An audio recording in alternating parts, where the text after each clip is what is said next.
Welcome back to Smith Coding and Design. This is our fourth tutorial for our Hylian shield coaster.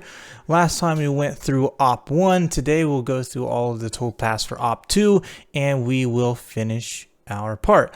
With that said, let's go ahead and begin. So the first thing that I am going to do is go ahead and come over here and jump to our second setup.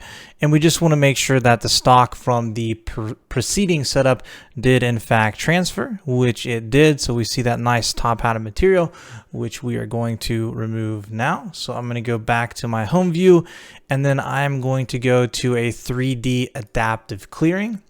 We are going to use the same Gorilla Tools 3/8 3-flute Silverback end mill. So we'll select OK. We are at 7,500 RPM. We are going to go 60 inches per minute.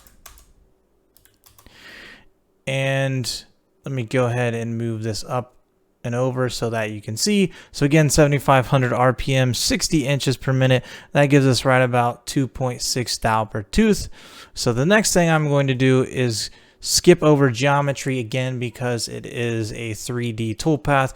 Fusion 360 will take the geometry into consideration for us. However, we need to jump over to the heights tab. So our top height being the stock top, that is correct. So that will be the top of our top hat of material. However, I do not want to go all the way to the bottom of the part. If we look over here, the bottom of the part would be sort of at the bottom of our soft gel there. What I want to do is go to the model top, and I actually want to go 50 thousandths below that just so I don't leave a thin sliver of material. But what I'm going to do is go ahead and proceed like this for now, just so you guys can understand. It'll be a learning experience why I'd want to go a little bit below the top of the model. So again, we'll come back to this in a second, but we'll leave it there for now. We'll head into the passes tab. Now, arguably the most important parameter here would be the optimal load. So I'm going to go ahead and change the optimal load to 40 thousandths. All right, so everything else there is fine. I will go ahead and change stock to leave to 10 thousandths. And then I will go into the linking tab here and just make the ramp clearance height 20 thou in case we do any sort of ramping or helical entry, we don't cut a bunch of air. So then I'm going to go ahead and press OK. And now what we should see is the toolpath being generated, and then you see that thin sliver of material that is left behind. So what I'm going to do is just go ahead, right click and simulate, just so we can walk through the simulation so everyone sees that clearly.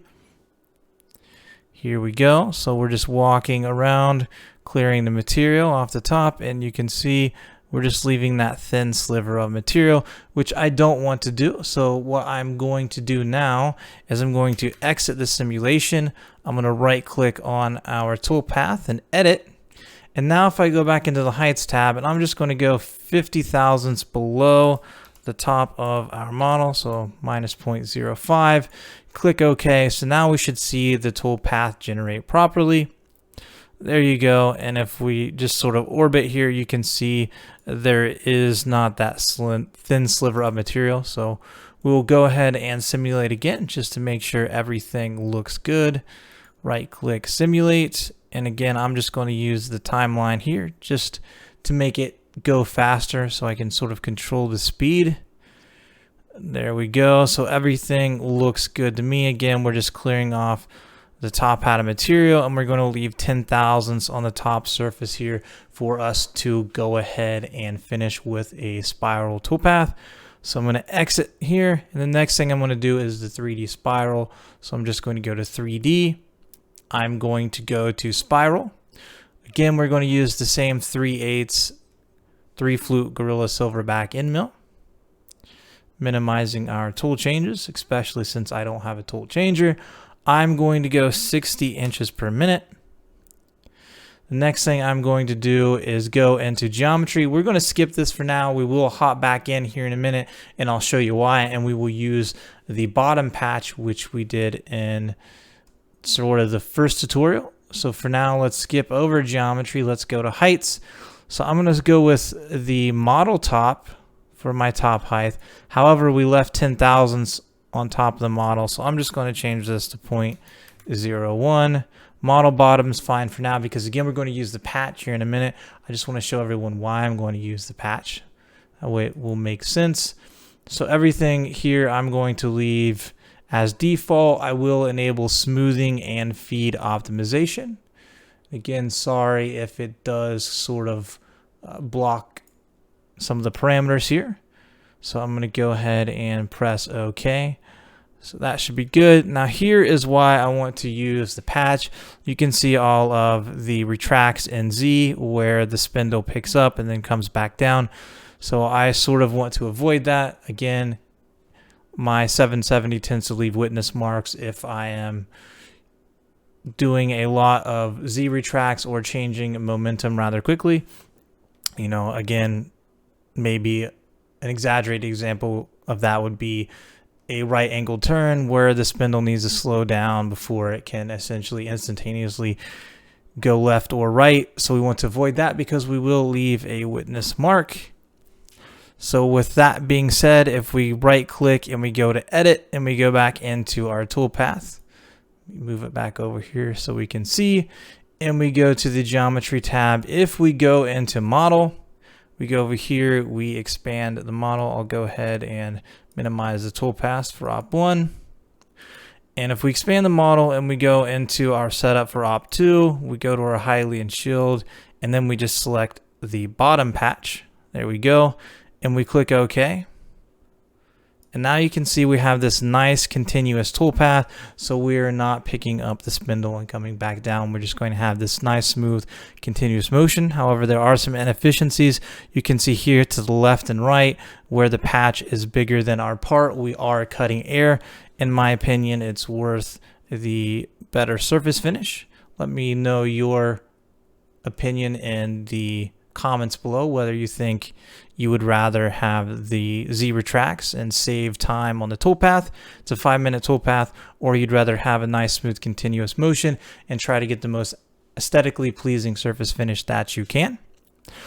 All right, so with that being said, we'll go ahead and simulate. Right click simulate, and now we'll just use the timeline here at the bottom, and you notice we come down and then we just start spiraling from the center of the shield outward, getting that nice continuous motion, and again getting that smooth surface finish. All right, so that is it for finishing the back of our shield. So all we need to do now to finish our part is just a 2D chamfer. So let's go ahead and do that. I'm going to go to 2D. I'm going to go to 2D chamfer, and then again I'm going to select the same 1/4 inch Lemur chamfer from Gorilla Tools that I use for Op1. We are at 4,000 RPM, 20 inches per minute, and that gives us right around 1.25 thou per tooth. The surface speed is always here if you are more comfortable looking at that. We'll now go into geometry. I'm just going to select the contour around the top face of our part here. The next thing I'm going to do is go into our heights. Again, we've now finished the back of our part and removed all of the material from the top. So we want our top height to be model top. Bottom height selected contour is fine. So what I'm going to do now is go into our passes tab, and I want a 10 thou chamfer. So that's what I'm going to enter here. I'm going to enable smoothing and feed optimization, and I'm actually going to move the chamfer tip offset down a little bit. Okay, and now what I'm going to do is go into the linking tab, and I'm going to change the lead-in sweep angle to 45 degrees. And then I'm going to press OK. And so that should go ahead and finish off our part. So we'll go ahead and simulate again, and I'll just sort of walk through this. Okay, everything looks good there. Perfect. So I'm happy with that toolpath. So that does it, guys. I hope you all enjoyed. Please let me know in the comments if you liked this tutorial. Again, the Hylian Shield coaster, it's more of sort of a fun project, just to kind of have fun. I know my son enjoys looking at it and playing with the coaster, so that's also a plus. If you have children, especially if they like video games, I'm sure that they will enjoy. So again, I hope you liked it. Please like and subscribe, and I will see everyone in the next tutorial, and please enjoy the machining from the Tormach that we will see next. Alright, so here we begin our 3D adaptive clearing. We're again using the 3/8 3-flute Gorilla Silverback end mill, 60 inches per minute. We are a 1/4 inch for the depth of cut and 40 thousandths for the width of cut, or the optimal load.